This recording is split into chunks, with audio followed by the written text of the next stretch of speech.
hope the rain has knocked out of the air whatever has been blooming that is causing the sniffle. Tell you what. Well, it's common advice for us preacher types to avoid chastising the congregation from the pulpit. Be careful how you wag the finger. Oftentimes it's couched in language of preaching is law and gospel. Have you ever heard of that before? That there is law that convicts us and drives us to God through sin, through right living, and so on, and hopefully through the Spirit. But then there is gospel, which liberates and sets us free, which allows us to be free to love and to serve and to be the Christian disciples God's calling us to be. And so the advice is, lean heavy on the gospel because folks get enough law during the week. And isn't that the truth? In many ways, we get beat up during the week. We have a hard enough life as it is without having to come and sit at a pew and listen to some preacher wag the finger and tell us all the ways that we screwed up. There's a great deal of good advice in there that I'm going to frankly ignore for the next minute or so. For the purpose of driving home a point about our failure. Our failure. It's not the worst failure in the world. It's maybe not as bad as I'm making it out to be. But all the same, we blew it. And I'm pointing, you point one, and how many point back at you? I'm including myself in this here, we Christians, we church, blew it on this whole business of being one. I ask not only on behalf of these, but also on behalf of behalf of those who will believe in me through their word, that they may all be one. One. How's that oneness going? How's that working these days? When the Lutherans can't even get our act together and be one church, how do we expect to go about our business of converting Catholics? How's that going for you, by the way? Reformation Sunday is coming up in October. You have all summer to work on your Catholic friends, okay? Okay, it's a joke, but it's about unity, all the same. It was never intended to leave the mother church. Never intended to be a schismatic. But it seems as if Pandora's box was opened in the Protestant Reformation, and that anytime folks want to reform, off they go. I could look at a similar situation in politics today. There's splitter groups, or there's two parties, but really within each one there's different groups and levels and factions and all of this. We're used to a world of splintering right now. There are different times in our history where we've seen more unity, but even then, after that Second World War, we had conquered evil in the world, right? Never mind, we had rounded up all the Japanese in our communities and put them in internment camps. But we had conquered evil in the world. It was unity for some. For most, maybe. Even then, we have a hard time getting it right. Church, we really messed up when it comes to being one. Now, scolding, almost over. Because really, I'm not actually scolding us. No, I think that there's more to this oneness, to this unity, than our labels and our names and our denominations. How long does it take before a non-denominational church becomes a denomination? It's been one of those studies that's been going on, and not long. It just depends on when they start a daughter site or another site, or a congregational leadership structure changes. Denomination still is one of the criticisms hurled at the church by those who say, well, all you really need to do is believe in Jesus. You don't need to be in worship anywhere or part of a community of faith. Just believe in Jesus and do right. Never mind that Jesus encourages us to be in community and to attend a house of worship. This is one of those exhortations from Jesus that we have a hard time following. That they may all be one. What does that really mean?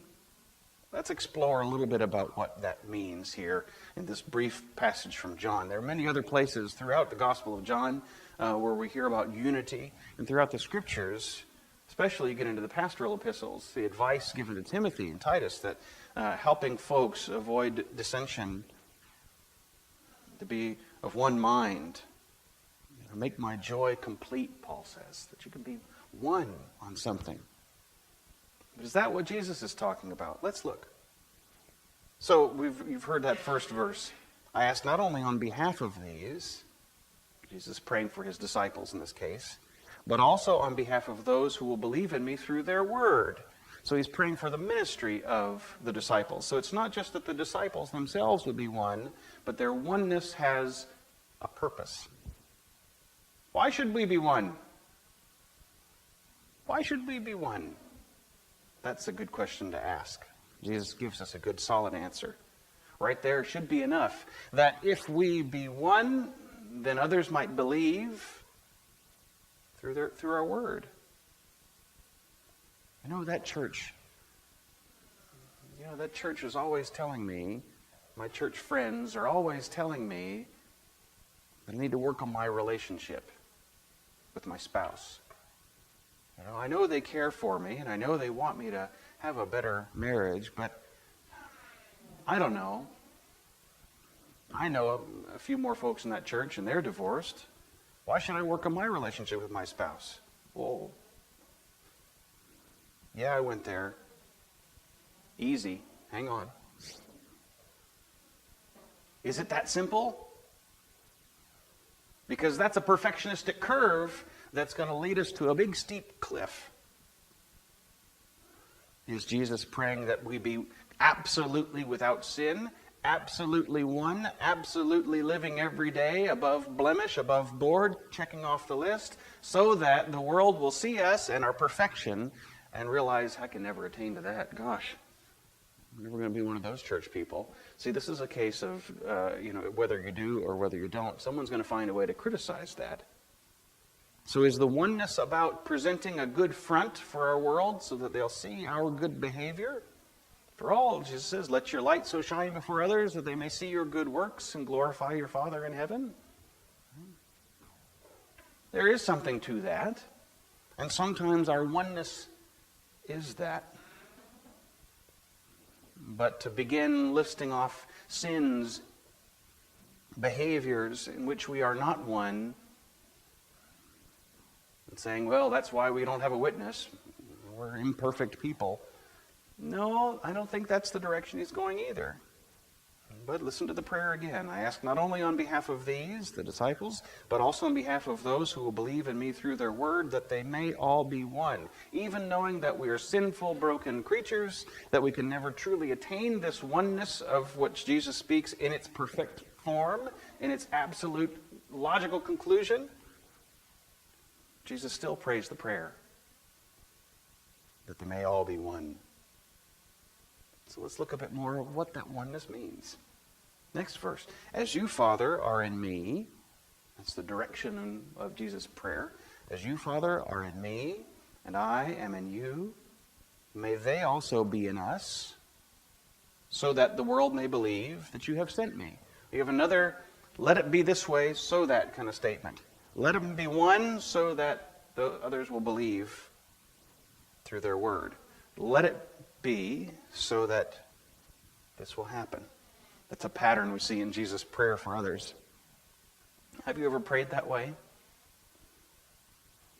Oh, Lord, let them grow up knowing the certainty of faith, the solid rock on which they can stand, so that when trouble comes, they won't be blown over.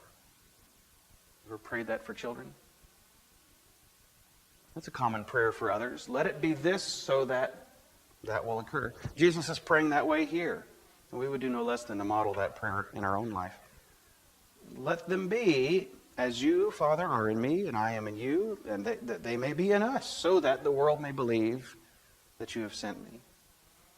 more about oneness. The glory that you have given me, I have given them, so that they may be one as we are one. Oh, wait a minute. We're not on our own in this oneness. We get glory through Jesus. The glory that God has given Jesus, I have given them. There's Jesus' glory. We glory in the cross. The glory that God gave to the Son is to love and to serve. It's not the kind of earthly glory. Look how big we are. Look how united we are. Look, everybody comes out of these doors on Sunday morning with big smiles on their faces. Is that the kind of glory that we're talking about? No. Look how those Christians love each other. I've shown my slip. I've tipped my hand and I've given it away with the L word. Watch out. Love. The glory that you have given me, I have given them, so that they may be one, as we are one. I in them and you in me, that they may become completely one, so that the world may know that you have sent me and have loved them, there it is, even as you have loved me. There is the root of that oneness. For they'll know you are Christians by your... All right. Not by the badge you wear, not by the cards you carry, no matter what kind of great words are on this card. Pull it out and read it every day, please. No matter what church you ascribe to or what bumper sticker you put on your car, no matter what your political affiliation or your service club involvement or, where you live, what neighborhood you live or don't live in, the thing that defines us most as Christians is that we love the world in which God has placed us because God so loved the world. There's the beginning of this. We heard it back in John 3:16, right? And here it is in John 17, coming to its fullness. God so loved the world that he gave his, finish it, so that eternal life, right? See, there's a thing done and a so that attached to it. And here it is. I've given it to them. They write it out on poster board and hold it up at baseball games. Maybe we ought to write John 17 on poster board and hold it up at baseball games. Because that love, that defining love, comes to fruition here in Jesus' prayer for his disciples. I and them, you and me, that they may become completely one. Oftentimes we take John 3:16, and maybe rightly so, as a conversion verse. Just read this to your non-Christian friends, and they'll obviously and immediately see the wondrous truth of it and ask you, like the jailer did, what must I do to be saved? It's not quite that simple. More often than not, we're best to heed the advice of, I believe it was Francis, although I never can quite be sure on these quotes, but to preach the gospel at all times, and if necessary, use words. How is it that the world is going to know? Maybe that's not Francis. Who is that? You remember? Okay. Sounds like Francis. How is it that the world will know that we are one? By our love. This is Jesus' prayer, that the world will know. This is an evangelism prayer. Oh, Pastor, evangelism's hard. It's easy. Love and acknowledge the source of your love. God does the rest. Christy and I saw this again and again when we were in Ethiopia. We saw the work that had been done. We heard stories from people who said that village used to be a pagan village, and they all decided one day to convert and become Christian. And they were explaining to us about the process of conversion. That in some cases, especially if it's a Muslim village, if it's Islamic, there's a danger that if some convert and not all convert, there could be repercussions or division. And for that particular African culture, unity is very important. And so if they're going to convert, they're all going to do it or none of them are. That's simple. Gosh, if we had to make every decision based on an overwhelming and unanimous support. and not just a majority rule. How would that change our culture? Anyway, in the midst of telling us about this, I said, well, now how did they come to convert? Was there a missionary that visited their village, or what was it? No, there was a development project there. That community didn't have any latrines. Care International came in and worked with them and did a food for work project and built latrines there. And during the course of that work, people began to ask them, why are you doing this for us? You're from far away. Why are you coming here to do this project for us? Well, because Jesus loves us and wants us to help the world. Who is this Jesus? We want to know him. And that's how it happens. In fact, the separation between evangelism and development work is often very closely monitored. The story was told to us about a tractor that was sent over there, and the tractor had a brass plaque screwed onto the side of the tractor that said, not to be used for evangelical purposes. Because the money that funded it was development money, not church money. And if you dared sat on that tractor and preached the gospel to anyone, then it would void the gift, No. It's inseparable. It's almost impossible to separate the deed of love from the author of love. To separate the gift of love from the giver of love. And that when we are one in this connected sense, it's obvious why we do what we do. Or at least it's curious to those who are outside the fold, who want to know, who see that love shining for all it's worth, giving glory to the Lord. And then they say, who is this God? And we can say, it's my Father. Father, I desire that these also, whom you have given me, may be with me where I am, to see my glory, which you have given me because you've loved me before the foundation of the world. Righteous Father, the world does not know you, but I know you, and these know that you have sent me. That's the state of things at the moment Jesus is praying. Jesus knows the Father, knows his mission, and they know that Jesus has been sent by the Father, but they don't yet know the unity of love. They're about to find out the price of love. And 11 of the 12 will share that fate in sharing God's love with the world. And countless martyrs through the ages since will know the price of that love. But we are called at least to share in the beauty and the glory of that love, so that the world may know the unity we share with our Father in heaven.